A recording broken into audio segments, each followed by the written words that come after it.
اور ایمان کا شرعی معنی کیا ہے، اور آخری لفظ تھا کہ ولی جو ہے وہ مومن ہوتا ہے، وَكَانُوا يَتَّقُونَ، اور وہ پرہیزگار اور متقی ہوتا ہے۔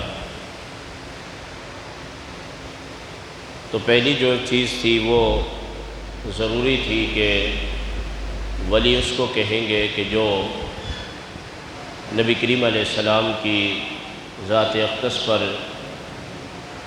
ایمان رکھے اور جو چیزیں آپ لے کر آئے ان چیزوں کو من و عن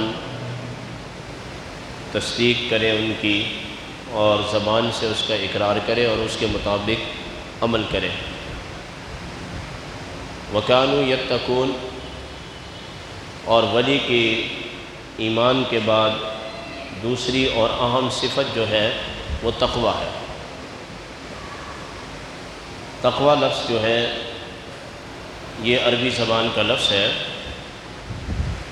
اور اس کا مطلب ہوتا ہے کہ اپنے آپ کو کسی چیز سے بچانا، اجتناب کرنا۔ مثلا اگر کوئی بندہ راستے پہ جا رہا ہے تو اہل عرب اس کے لیے لفظ تقوی استعمال کرتے ہیں کہ اپنے آپ کو راستے میں خرابی سے بچائیں، اپنے جسم کو بچائیں۔ یہ بڑا پھر وسیع لفظ ہے، اس کو نبی کریم علیہ السلام نے اپنی حدیث پاک کے اندر بھی بیان فرمایا، اتق فراست المومن۔ سرکار نے فرمایا کہ مومن کی فراست سے بچ، بے شک وہ اللہ کے نور سے دیکھتا ہے۔ اس کا مطلب یہ ہے کہ مومن آدمی کے ساتھ خواہ مخواہ کا بغض و عناد یا اس کے خلاف کوئی بات کرنا یا اس کو نقصان پہنچانا، تو سرکار نے فرمایا اس چیز سے بچو کہ وہ اللہ کے نور سے دیکھتا ہے۔ اگر اس کے ہاتھ اٹھ گئے، دعا کر دی تو دعا اللہ پاک اس کی رد نہیں فرمائے گا۔ تو تقوی کا اردو زبان میں مفہوم یہ ہے کہ بچنا۔ تو اب اس کا جو شرعی معنی ہے وہ یہ ہے کہ جن چیزوں سے اللہ نے منع کیا ہے ان چیزوں سے اپنے آپ کو بچانا جو ہے یہ تقوی ہے۔ مثلا اللہ نے شراب سے منع کیا ہے تو شراب سے بچنا تقوی ہے، اور اللہ پاک نے چوری سے منع کیا ہے تو چوری سے بچنا تقوی ہے۔ تو اللہ پاک نے جن چیزوں سے نواہی سے، نواہی کہتے ہیں قرآن میں جن چیزوں سے منع فرمایا ہے ان سے بچنے کا نام تقوی ہے۔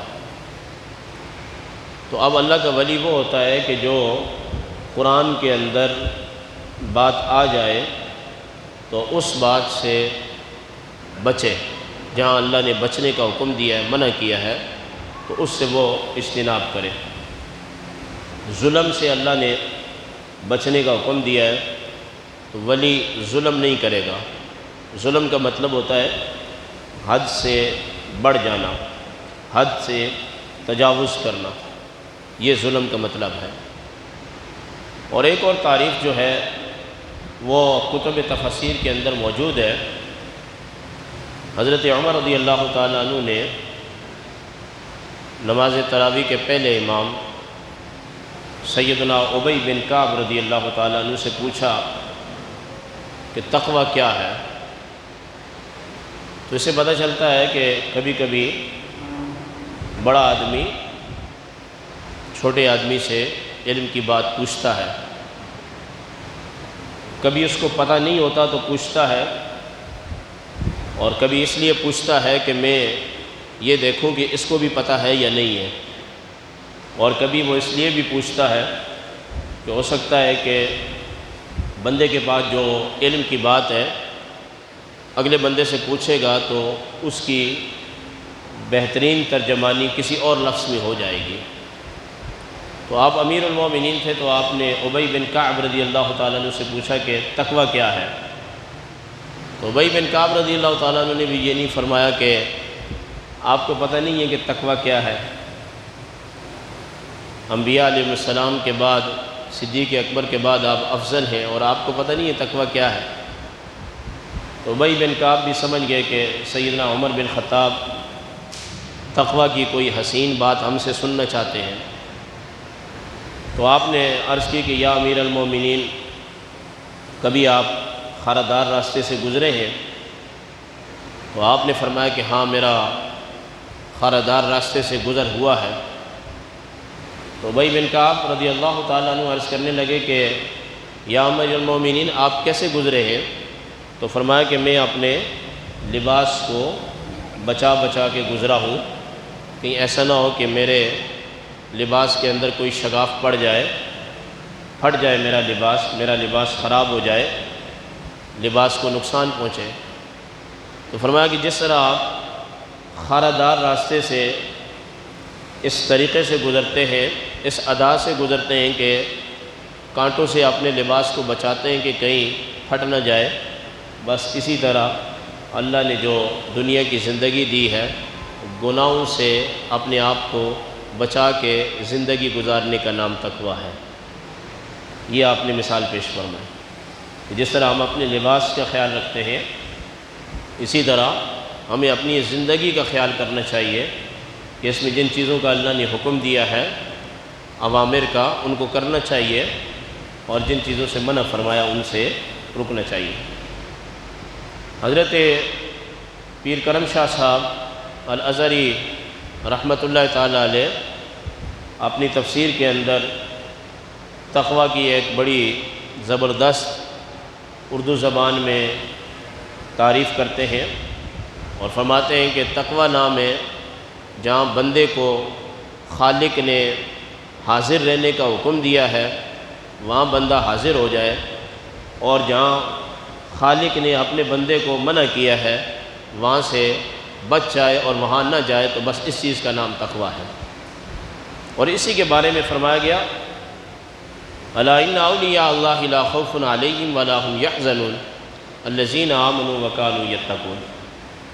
تو ولی نماز کے وقت نماز کی جگہ پہ ہوتا ہے، ولی حج کے وقت حج کے مقام پہ ہوتا ہے، روزے کی حالت میں ولی کا روزہ ہوتا ہے، نماز تراویح کے وقت ولی یا تو تراویح پڑھا رہا ہوتا ہے یا تراویح سن رہا ہوتا ہے، اور ولی جو ہے وہ حلال رزق کماتا ہے اور حرام رزق سے بچتا ہے۔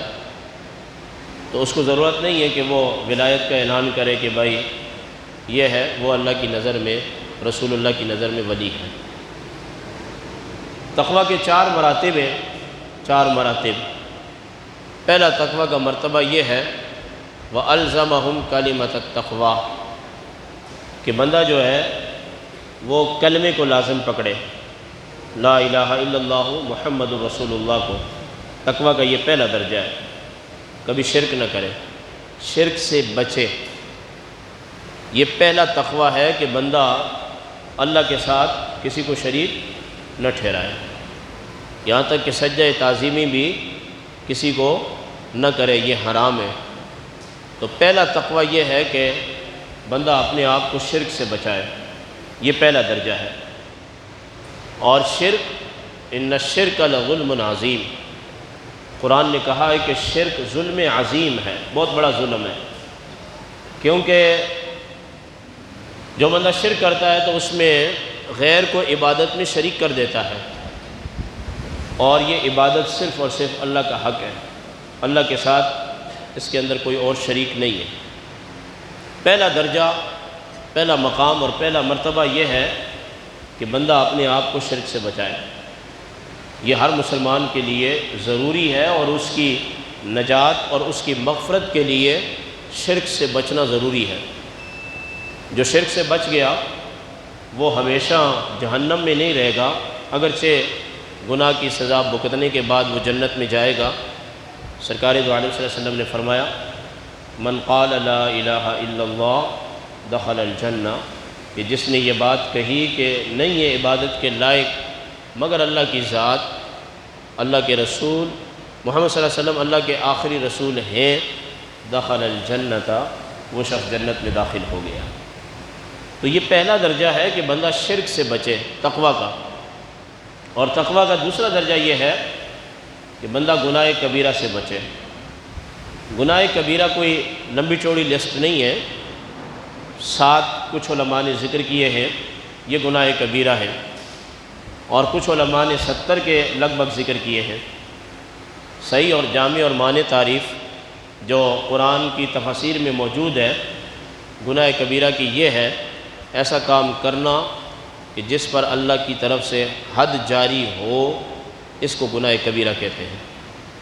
مثلا قتل ہے، گناہ کبیرہ ہے، شراب نوشی ہے، گناہ کبیرہ ہے، چوری ہے، گناہ کبیرہ ہے، کسی پاک دامن پر تہمت لگانا ہے، یہ گناہ کبیرہ ہے، نماز کو ترک کرنا یہ گناہ کبیرہ ہے، زکوٰۃ کے وجوب کے بعد اس کو ادا نہ کرنا یہ گناہ کبیرہ ہے، رمضان کے روزے نہ رکھنا یہ گناہ کبیرہ ہے، حج واجب ہو جائے، فرض ہو جائے، اس کی ادائیگی نہ کرنا یہ گناہ کبیرہ ہے۔ اور پھر امام غزالی نے فرمایا کہ جھوٹ ان کے نزدیک گناہ کبیرہ میں شامل ہے، غیبت اس کو بھی آپ نے گناہ کبیرہ میں شامل فرمایا، اور چغل خوری اس کو بھی گناہ کبیرہ میں شامل فرمایا۔ تو اگر آپ تھوڑی دیر کے لیے گناہ کبیرہ کا احاطہ کرنا چاہیں تو وہ یہ ہے کہ بندہ چوری سے بچے، زنا سے بچے، قتل سے بچے، پاک دامن پر چاہے وہ مرد ہو یا عورت زنا کی تہمت نہ لگائے، نماز پنجگانہ ادا کرے، رمضان آ جائے تو روزے رکھے، اور حج واجب ہو جائے تو کرے، زندگی میں ایک ہی مرتبہ ہے، اور زکوٰۃ واجب ہو جائے تو اس کو ادا کرے، غیبت کسی کی نہ کرے، جھوٹ نہ بولے اور چغل خوری نہ کرے، یہ گناہ کبیرہ ہے۔ بڑا آسان ہے، مشکل نہیں ہے۔ سود سے بچے، یہ حرام مال کے اندر آ جاتا ہے، رشوت سے بچے، تو یہ آپ بیٹھیں گے اگر تھوڑا سا گن لیں گے، توجہ کریں گے تو اسلام اتنا لمبا چوڑا کوئی مذہب نہیں ہے، اسلام نہایت ہی مختصر ہے، انتہائی مختصر ہے۔ تو تقویٰ کا دوسرا درجہ یہ ہے کہ بندہ گناہ کبیرہ سے بچے، اور تقویٰ کا تیسرا درجہ یہ ہے کہ گناہ صغیرہ سے بھی بچے۔ یہ کام بڑا مشکل ہے، گناہ صغیرہ سے بچنا بہت مشکل ہے، چھوٹے چھوٹے گناہ۔ اب آپ راستے میں جا رہے تھے، اشارہ آپ کا بند تھا، آپ نکل گئے، ادھر سے کوئی دوسرا بندہ آیا، اس کو دقت ہوئی، تو یہ گناہ صغیرہ ہے، اور حادثہ پیش آ گیا تو یہ تو پھر خطا آ جائے گی، قتل تک چلا جائے گا۔ تو چھوٹے چھوٹے گناہ، چھوٹی چھوٹی باتیں، یہ ان سے بچنا بڑا مشکل کام ہے۔ کوئی بندہ اگر دعویٰ کرے کہ ولی بھی اس سے بچتے ہیں تو گناہ صغیرہ سے ولی بھی نہیں بچ سکتے۔ ہاں، یہ بات نوٹ کر لینا، بڑے سے بڑا ولی بھی ہو، وہ بولے کہ میں گناہ صغیرہ سے بچا ہوا ہوں، تو گناہ صغیرہ سے کوئی نہیں بچتا۔ اور اس کی پھر تلافی حضور علیہ السلام نے فرمایا کہ بندہ جب ایک نماز پڑھتا ہے تو دوسری نماز تک اس دوران جو چھوٹے چھوٹے گناہ ہو جاتے ہیں، اللہ پاک دونوں نمازوں کی برکت سے اس کے گناہوں کو معاف کر دیتا ہے۔ ایک جمعے کی نماز پڑھتا ہے، دوسرے جمعے کے درمیان پورے ہفتے کے صغیرہ گناہ معاف ہو جاتے ہیں۔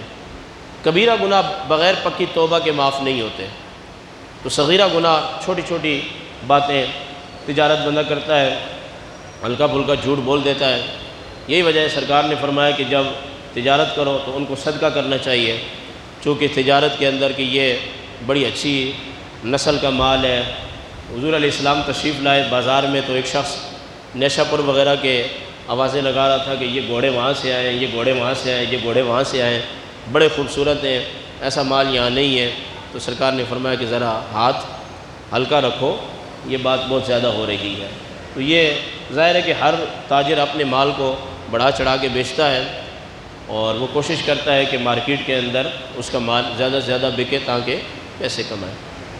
رمضان کے جب بندے روزہ رکھتا ہے، چھوٹی موٹی باتیں ہو جاتی ہیں تو صدقہ فطر اس کی کمی کو پورا کرتا ہے، اور فرض نماز کے اندر چھوٹی موٹی کوتاہی ہو جاتی ہے تو پھر سنت جو ہے اس کی کوتاہیوں کو تکملہ کرتا ہے، یعنی 2 درجے میں کمی آتی رہتی ہے۔ خشوع اور خضوع کے اندر باقاعدہ نماز کا ایک سلسلہ ہے کہ یہ چیز رہ جائے تو نماز نہیں ہوتی، یہ رہ جائے تو سجدہ صاحب سے معاف ہو جاتی ہے، یہ نہ ہو تو نہ، وہ چھوٹی چھوٹی باتیں جو ہیں جب بندہ فرائض کے بعد سنتوں کی پابندی رکھتا ہے تو وہ جو فرائض میں چھوٹی موٹی کمی ہوتی ہے وہ کیا ہو جاتی ہے۔ اسی طرح حج ہے، اس میں قربانی کے معاملات ہیں، تو اللہ پاک نے ہر چیز کے اندر اس کو مکمل کرنے کے لیے کچھ نہ کچھ۔ تو تقویٰ کا دوسرا درجہ ہے گناہ صغیرہ سے بچنا۔ گناہ صغیرہ سے اگر بندہ بچتا ہے تو یہ جو ہے وہ متقی ہے اور پرہیزگار ہے، اور اس کا بڑا مقام اور مرتبہ ہے۔ چوتھا مقام نبیوں کے علاوہ، رسولوں کے علاوہ کسی کو بھی حاصل نہیں ہے۔ اگر کوئی بندہ یہ بات کہتا ہے کہ یہ تقوی کا جو چوتھا مرتبہ میں بیان کرنے لگا ہوں یہ کسی کو حاصل ہے، یہ نبیوں کے علاوہ کسی کو حاصل ہے ہی نہیں ہے۔ اور وہ کیا ہے؟ چوتھا درجہ جو تقوی کا ہے وہ یہ ہے کہ بندے کی توجہ اللہ کی ذات سے کبھی بھی نہ ہٹے، اللہ کی ذات پہ نظر ہو، ایک لمحہ کے لیے بھی بندے کا دل غافل نہ ہو۔ یہ درجہ نبیوں کے علاوہ کسی کو بھی نہیں حاصل ہے، کسی کو بھی نہیں حاصل ہے۔ کوئی بندہ یہ کہے نا کہ فلاں ولی کو ہے، فلاں پیر کو ہے، فلاں کو ہے، کسی کو حاصل نہیں ہے۔ یہاں تک کہ صحابہ کرام نے عرض کی، یا رسول اللہ، حدیث پاک ہے، ہم آپ کی مجلس میں بیٹھے ہوتے ہیں تو آپ باتیں کرتے ہیں تو ہمارا دنیا سے دل بے رغبت ہو جاتا ہے، دنیا سے دل جو ہے نا وہ ہمارا مڑ جاتا ہے، اور دنیا کی دل لگی ہمارے دل سے نکل جاتی ہے۔ لیکن جب ہم اپنے گھروں میں جاتے ہیں، ہماری بیویاں ہیں، ان سے ہم بات چیت کرتے ہیں، اور ہمارے بچے ہیں، اولاد ہیں، ان سے ہم بات چیت کرتے ہیں، تو جو کیفیت آپ کی مجلس میں ہوتی ہے وہ کیفیت ہماری گھر والوں میں جب ہم جاتے ہیں تو اتنی نہیں ہوتی، کیونکہ جب بندہ جب اپنی اولاد میں بیٹھتا ہے، اپنے بچوں میں بیٹھتا ہے، تو بندہ پھر ادھر سے توجہ ہٹ جاتی ہے، اللہ کی ذات سے اولاد کی طرف آ جاتی ہے۔ تو سرکار دو عالم صلی اللہ علیہ وسلم نے ارشاد فرمایا، اے صحابہ، جو کیفیت تمہاری میری مجلس کے اندر ہے، اگر تمہاری یہی کیفیت تمہارے گھر میں جانے کے بعد ہو تو اللہ کے فرشتے تمہیں سلام کرنے کے لیے عرش سے مدینہ کی زمین میں اتر آئے۔ نبی کی صحبت یہ ایک بہت بڑا مقام اور مرتبہ ہے۔ نبی کا دل کبھی بھی ایک لمحے کے لیے بھی اللہ کی ذات سے غافل نہیں ہوتا۔ یہ وجہ ہے کہ بخاری اور مسلم اور دیگر احادیث طیبہ میں یہ بات وارد ہوئی ہے، سرکار دو عالم صلی اللہ علیہ وسلم نے فرمایا کہ میری آنکھیں سوتی ہیں، میرا دل نہیں سوتا۔ یہ ہر نبی کا خاصہ ہے، مقام ہے، مرتبہ ہے کہ نبی کی آنکھ سوتی ہے، نبی کا دل نہیں سوتا۔ یہاں سونے سے مراد یہ ہے کہ نبی کا دل اللہ کی ذات سے نیند کی حالت میں بھی غافل نہیں ہوتا۔ یہی وجہ ہے کہ بخاری شریف کی حدیث پاک ہے، سرکار دو عالم صلی اللہ علیہ وسلم نے صحابہ کرام سے یہ بات فرمائی کہ کیا بات ہے کہ تمہارے چہرے لال پیلے پڑ گئے، کھاتے پیتے کچھ نہیں ہو؟ عرض کی یا رسول اللہ، ہم تو وصال کے روزے رکھتے ہیں۔ تو آپ نے فرمایا کہ تم وصال کے روزے کیوں رکھتے ہو؟ عرض کی یا رسول اللہ، آپ جو وصال کے روزے رکھتے ہیں، تو میرے آقا نے فرمایا تم میں سے کون ہے میری مثل، تم میں سے کون ہے میری مثل، میں اپنے رب کے ہاں رات گزارتا ہوں۔ بخاری کے لفظ ہیں، میرا رب مجھے کھلاتا بھی ہے اور میرا رب مجھے پلاتا بھی ہے۔ تم میں سے کون ہے میری مثل؟ صحابہ سے فرمایا جا رہا ہے۔ وصال کا روزہ یہ ہوتا ہے لگاتار روزے رکھنا، بغیر کچھ کھائے پیے لگاتار بندہ روزہ رکھتے چلے جائے۔ تو سرکار نے فرمایا ابو بکر صدیق اور دیگر صحابہ سے، تم میرے ساتھ عمل میں مقابلہ نہیں کر سکتے۔ میں جب عمل پہ کرتا ہوں تو سورہ مزمل نازل ہو جاتی ہے کہ پوری رات قیام نہ کیا کریں، تھوڑا آرام بھی کر لیا کریں۔ میں جب اپنا دست اقدس کھولتا ہوں، سخاوت کرتا ہوں، تو قرآن آ جاتا ہے وَلَا تَبْسُطْهَا كُلَّ الْبَسْطِ، اے محبوب اپنا سارا ہاتھ نہ کھول دیا کریں کہ سب کچھ راہ خدا میں خرچ کر کے آپ گھر میں کچھ نہیں رکھتے۔ فرمایا میں اللہ کے ہاں رات گزارتا ہوں، وہ مجھے کھلاتا بھی ہے، وہ مجھے پلاتا بھی ہے۔ ہم مدارس اسلامیہ کے اندر یہ کتاب پڑھاتے ہیں، چوتھے درجے میں تنظیم المدارس اہل سنت پاکستان، جن مدارس میں میں پڑھاتا ہوں ان میں یہ کتاب پڑھائی جاتی ہے، ملا جیون رحمۃ اللہ تعالیٰ علیہ کی۔ وہ اس حدیث کی شرح کرتے ہوئے اپنی کتاب میں لکھتے ہیں کہ اللہ پاک اپنے محبوب کو کھلاتا بھی ہے اور پلاتا بھی ہے۔ یہ کھلانا اور پلانا کیا ہے؟ وہ فرماتے ہیں کہ یہ کوئی روٹی اور سالن کھلانا پلانا نہیں ہے۔ اللہ پاک اپنی انوار اور تجلیات اور روحانیت کے فیضان کو قلب مصطفیٰ پہ جاری رکھتا ہے۔ نبی علیہ السلام کی توجہ کسی اور طرف جاتی ہی نہیں ہے۔ کہ حضور علیہ السلام نے یہ حدیث پاک خود فرمایا جو میں دیکھتا ہوں وہ تم دیکھ لو، بخاری کی روایت ہے۔ جو میں سنتا ہوں وہ تم سن لو۔ تو میرے آقا نے فرمایا تم ہنسنا چھوڑ دو، تم رونا شروع کر دو۔ یعنی کہ بیٹھے مدینہ میں ہوتے تھے اور تحت الثری، جہنم کے نیچے جو عذاب ہے یہ چیخیں اور یہ چیزیں میرے آقا کے سامنے تھی، اور بیٹھے مدینہ میں ہوتے تھے اور عرش کے نیچے جنتیوں کے معاملات یہ میرے آقا علیہ السلام کے سامنے تھے۔ تو اس لیے دوستو تقویٰ کا پہلا درجہ یہ ہے کہ بندہ اپنے آپ کو شرک سے بچائے۔ کسی کے سامنے کوئی جھکنے کی کوئی ضرورت نہیں ہے۔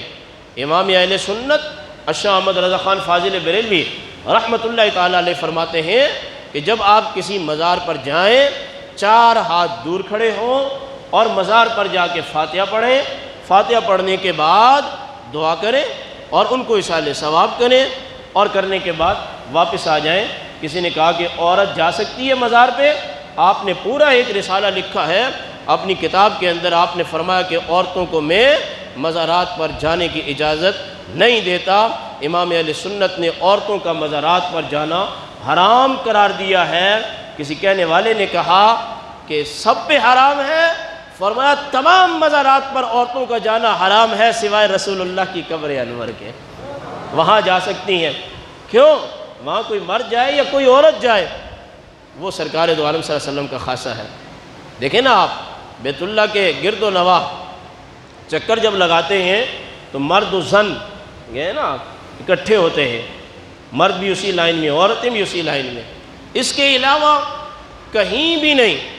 جبکہ سرکار کے روضہ شریف پر جب عورتوں کی باری ہوتی ہے بعد نماز عشاء، جب ہم وقت گئے تھے اس وقت تو یہی ہوتا تھا، زیارت النساء جو ہے وہ بعد العشاء ہوتا ہے، تو باقی پھر مرد نہیں ہوتے، وہ سرکار کی قبر انور کی زیارت بھی کرتی ہیں اور نکل جاتی ہیں۔